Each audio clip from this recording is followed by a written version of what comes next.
তুমি এক জীবনে সবার কাছে ভালো হতে পারবে না, চেষ্টাও করো না কখনো সবার কাছে ভালো হওয়ার জন্য।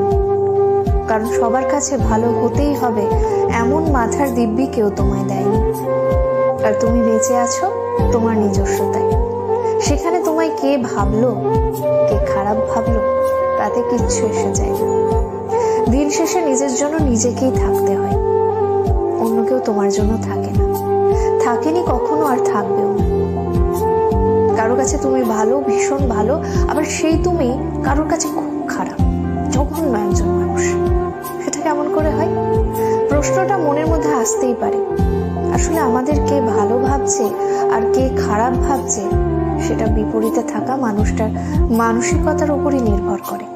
সেই পরিপ্রেক্ষিতে অন্যের মানসিকতার পরিবর্তনের ভার তো তুমি নিতে পারবে না। তাই তোমায় কে কি ভাবলো এই নিয়ে ভাবনা চিন্তাটা একটু দূরেই রাখো।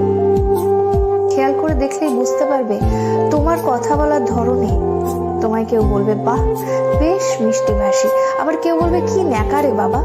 আবার কখনো তুমি যদি স্পষ্টবাদী হও, কেউ তোমায় বলবে প্রতিবাদী, কেউ বলবে ঠোঁট কাটা। আসলে পুরোটাই যে ভাবছে তার উপরই নির্ভর করে। এতে